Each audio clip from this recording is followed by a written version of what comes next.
Gyanganga English medium school છીરીમાં તુલસી પૂજા કરવામાં આવી।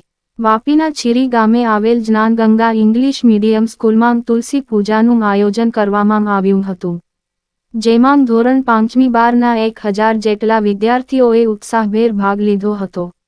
વિદ્યાર્થીઓને તુલસી પૂજન કરાવવા માટે ડુંગરે આશ્રમથી મહારાજ શ્રી મુકેશભાઈ અને તેમની ટીમ વિશેષથી પધારી શાળાના વિદ્યાર્થીઓને તુલસી પૂજનનું મહત્વ, તુલસી પૂજા શા માટે જરૂરી છે તેમજ તેને કઈ વિધિથી કરવી જોઈએ તેની સંપૂર્ણ માહિતી બાળકોને આપ્યા બાદ શાસ્ત્રોક્ત મંત્રોચ્ચાર કરી, તિલક કરી આરતી કરાવી, રક્ષા સૂત્ર બંધાવી હતી। ત્યારબાદ પ્રદક્ષિણા કરી પૂજા કરવામાં આવી હતી।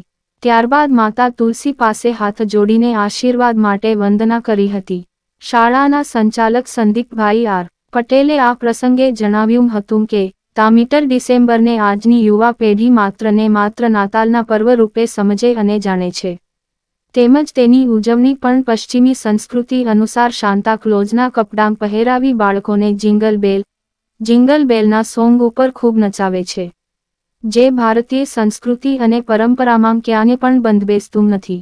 આવી આંગળી અનુકરણની રીતના કારણે આપણે ભારતીયો આપણી સભ્યતા અને સંસ્કૃતિનો જે વારસો આપણી પાસે હતો તેને ધીરે ધીરે નેસ્તનાબૂદ કરી રહ્યા છે, જેને ફરી જીવંત કરવા માટે શાળામાં મીટર ડિસેમ્બરને નાતાલ નહીં પરંતુ તુલસી પૂજન ના રૂપમાં ઉજવણી કરી આવનારી પેઢીમાં ભારતીય સંસ્કૃતિના બીજ રોપવાનું કામ શાળા દ્વારા કરવામાં આવી રહ્યું છે। સાથે જણાવ્યું હતું કે આજનો આધુનિક અને ઔદ્યોગિક યુગ એ સ્પર્ધાનો જમાનો છે। આજનો માનવી આ સ્પર્ધામાં પોતાના બાળકોના ભવિષ્યને ઉજ્જવળ બનાવવા માટે ઘર પરિવાર, ગામ, સમાજ અને રાજ્ય છોડી અન્ય જગ્યાએ સ્થાયી બને છે, જ્યાં જવાબદારીથી દબાઈ જવાથી આખો દિવસ રાત મહેનત કરવા માટે દોડભાગ કરતો રહે છે।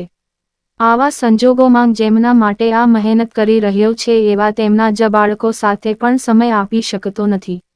આથી બાળકોને ધનની તો પ્રાપ્તિ થઈ જાય છે પરંતુ જે સંસ્કાર અને સંસ્કૃતિ માતા પિતા તરફથી મળવા જોઈએ તે બાકી રહી જાય છે। આથી તેની થોડા પ્રમાણમાં પૂર્તિ કરવા માટે પણ શાળા દ્વારા આવા કાર્યક્રમ કરી બાળકોમાં સંસ્કાર લાવવાનો પ્રયાસ કરવામાં આવે છે। જે રીતે પર્વતમાં હિમાલય, નદીમાં ગંગા, વૃક્ષમાં પીપળો, પક્ષીમાં ગરુડ પૂજનીય છે તે રીતે છોડમાં તુલસી અતિ પવિત્ર છે જેના ગુણોને કારણે પૂજનીય પણ બની જાય છે, જેમાં માનવીને થતા અતિ ભયંકર એવા કેન્સર જેવા ખતરનાક રોગને નાશ કરવાના ગુણ રહેલા છે તેમજ 24 કલાક જે ઓક્સિજન પૂરો પાડે છે। તુલસી આવા અનેક મહત્વ ધરાવતી હોવાથી બાળકોને તુલસીના છોડ વિશે જ્ઞાન મળે કે જેથી તેઓ એનું રક્ષણ કરી શકે તેમજ પોતપોતાના ઘરે તેનો ઉછેર કરી શકે તે માટે આવા કાર્યક્રમો કરવા જરૂરી બની રહે છે તેમ જણાવ્યું હતું। કાર્યક્રમના અંતે શાળાના પ્રિન્સિપાલ સુનિલભાઈ નાયરે શાળામાં તુલસી પૂજન કરાવવા માટે શ્રી મુકેશભાઈ મહારાજ અને તેમની ટીમનો અને શિક્ષકગણોએ આયોજનના ભાગ લઈ વિદ્યાર્થીઓને સહકાર આપવા બદલ આભાર માન્યો હતો।